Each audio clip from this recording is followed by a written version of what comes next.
ഏറ്റവും ആദരണീയ നേതാക്കളെ, അഭിവന്ദ്യ പിതാക്കന്മാരെ, ഗുരുജനങ്ങളെ, സഹോദരി സഹോദരന്മാരെ, വളരെയധികം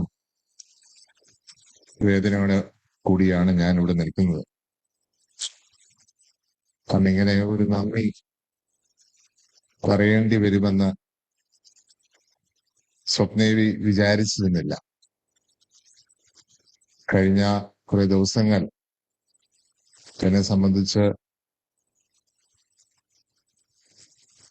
വിശ്വസിക്കാനാവാത്ത ഒരു കാഴ്ചകളായിട്ട് മാത്രമേ ഞാൻ കണക്കാക്കുന്നു. പക്ഷെ ചില യാഥാർത്ഥ്യങ്ങൾ ജീവിതത്തിലുണ്ട്. ആ യാഥാർത്ഥ്യങ്ങളെ യാഥാർത്ഥ്യങ്ങളായി അംഗീകരിക്കുവാൻ നമുക്ക് സാധിക്കണം. തീർച്ചയായിട്ടും നിങ്ങളെല്ലാവരും തന്ന പിന്തുണയ്ക്ക്, ഞങ്ങളുടെ കുടുംബത്തിന് ഈ വേദനയുടെ അവസരത്തിൽ തന്ന പിന്തുണയ്ക്ക് ഞാൻ നന്ദി രേഖപ്പെടുത്തുകയാണ്. പ്രത്യേകിച്ച് ഈ പരിപാടി ഇവിടെ സംഘടിപ്പിക്കുവാൻ നേതൃത്വം കൊടുത്ത KPCC leadership, president Shri K. Sudhakaran അടക്കമുള്ള എല്ലാവരോടും നന്ദി പറയുന്നു. പ്രിയങ്കരനായ പ്രതിപക്ഷ നേതാവ് ഇതിന് നേതൃത്വം കൊടുത്തു, അദ്ദേഹത്തിന് നന്ദി പറയുന്നു. പ്രിയങ്കരനായ മുൻ പ്രതിപക്ഷ നേതാവ് ശ്രീ രമേശ് ചെന്നിത്തലയും ഞങ്ങളോടൊപ്പം ഈ അവസരത്തിൽ ഉണ്ടായിരുന്നു, അദ്ദേഹത്തോട് നന്ദി പറയുന്നു.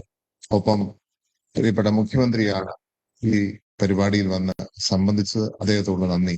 ഒപ്പം ഇവിടെ വന്ന എല്ലാവരോടും, എല്ലാ സഭാ നേതൃത്വങ്ങളോടും, മത നേതാക്കന്മാരോടും, സാമൂഹിക നേതാക്കന്മാരോടും, വിദ്യാഭ്യാസ മേഖല നേതാക്കന്മാരോടും നന്ദി പറയുവാൻ ഞാൻ ഈ അവസരം എടുക്കുകയാണ്. തീർച്ചയായിട്ടും ഞങ്ങളെ സംബന്ധിച്ച് ഒരു വേദനയുടെ അവസരമാണ്. കാരണം ഞങ്ങളെ ചേർത്ത് പിടിച്ച, വളരെ സൗമ്യമായിട്ട് മാത്രമേ ചേർത്ത് പിടിക്കാറുള്ളൂ.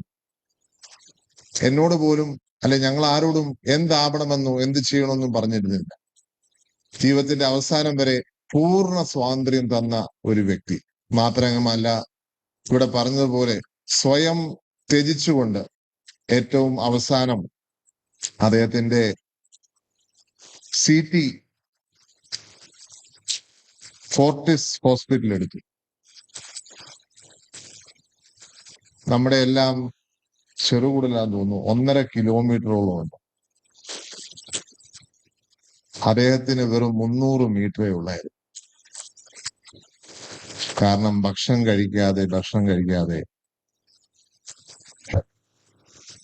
അത് ചുരുങ്ങിപ്പോയി. അതുകൊണ്ടൊന്നുമല്ല മരിച്ചത്.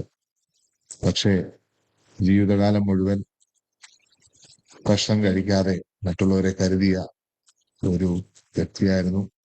ഈ അവസരത്തിൽ ഞങ്ങളോടൊപ്പം ഞങ്ങളുടെ വേദനയിൽ പങ്കുചേർന്ന എല്ലാവരോടും, പ്രത്യേകിച്ച് CPM-ന്റെ നേതാവ് ശ്രീ തോമസ് ഐസക് അടക്കം, CPI-യുടെ നേതാവ് ശ്രീ പന്നിയൻ രവീന്ദ്രൻ അടക്കം എല്ലാവരോടും, പ്രത്യേകിച്ച് തിരുവനന്തപുരത്തിന്റെ പൊതുസമൂഹം, തിരുവനന്തപുരം അദ്ദേഹത്തിന്റെ കർമ്മമണ്ഡലം കൂടിയായിരുന്നു.